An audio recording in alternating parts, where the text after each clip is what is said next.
Good morning mga guys, what's up? Tulog ito ko guys, pero nangon ta kay magluto tagbihon nun. Ay, nakailis ako daan. Hi.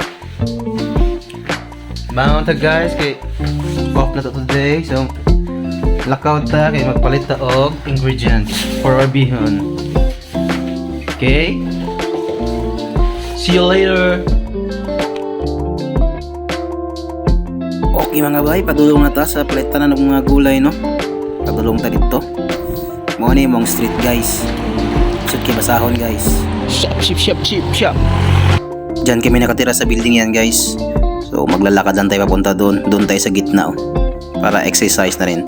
Habang naglalakad, higop muna tayo ng oxygen para magandang lakad. Okay guys, mandito na tayo sa bilhan ng gulay. Kompleto yan sila dito guys. Cabbage, mga prutas. Tsaka bibilhin natin is ano lang, isang repolyo lang. Kasi may gulay na tayo sa bahay eh. Babayad na ako guys. Yun, nabili ko na bay. So punta na naman tayo. Punta tayo dun sa parang convenience store nila. Pero dito bay, parang nawala na ako dito eh. Hindi ko alam kung saan lulusot. Doon ba sa kabilang pekas o diretso ko lang? Pero iniisip ko, diretso na lang ako. Para makita ko yung daan. Nakita ko yung daan guys. Dito alam ko na kung saan pupunta. Punta tayo sa parang convenience store dito. Medyo maganda ang panahon ngayon. Walang snow. Higop po na tayo ng oxygen. Woo! Pasok na ako guys. Bibili tayo ng mga sahog bay, ng bihon bay. Mga manok lang. Kompleto naman sila dito eh. Tsaka bilhin na rin ako ng mga shampoo para hindi na ako babalik. Pero dito may nakalimutan ako dito eh. May nakalimutan hindi bilhin eh. Yung oxygen natin. So sige lang. Manok muna tayo. Yan, Thai part ang napili ko kasi masarap na yung Thai part. Alam nyo na, yung sa puwet banda. Labas na ako. Pabalik na ako sa bahay natin. So akyat na naman.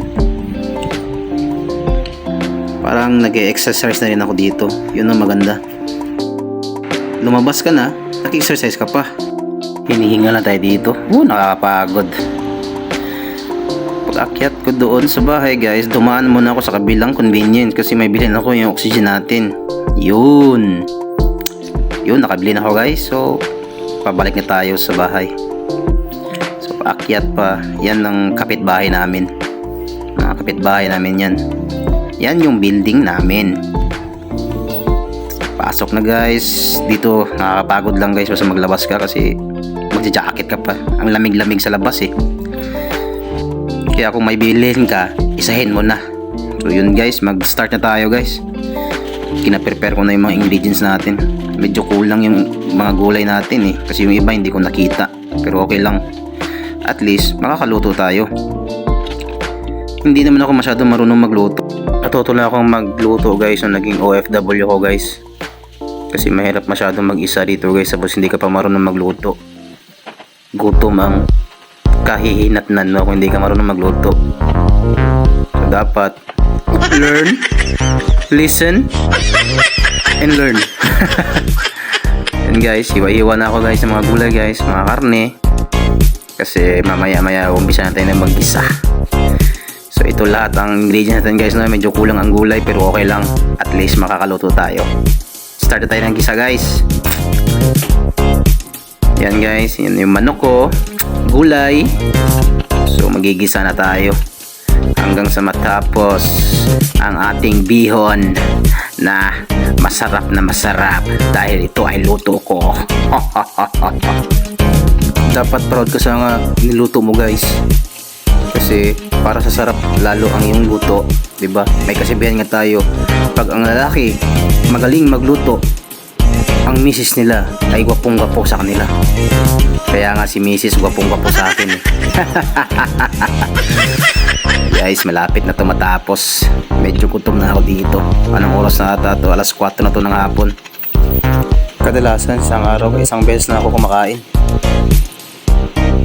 kasi tagal ako gumigising, alas 2 o alas 3 kasi tulog tayo. So guys, iwan tayo ng pampaganda mamaya sa ating bihon, no? Iwan tayo ng green leaves para lagay natin yan sa ating bihon para medyo presentable naman, masarap tingnan. Guys, malapit na matapos guys. Launan ko na yung ating repolyo. Lunod natin ngayon ng bihon. Yun. Mekos-mekos natin sandali. Tapos titikman natin kung sarap. Medyo masarap yan. Yun, masarap. Lagay natin ng green leaves guys.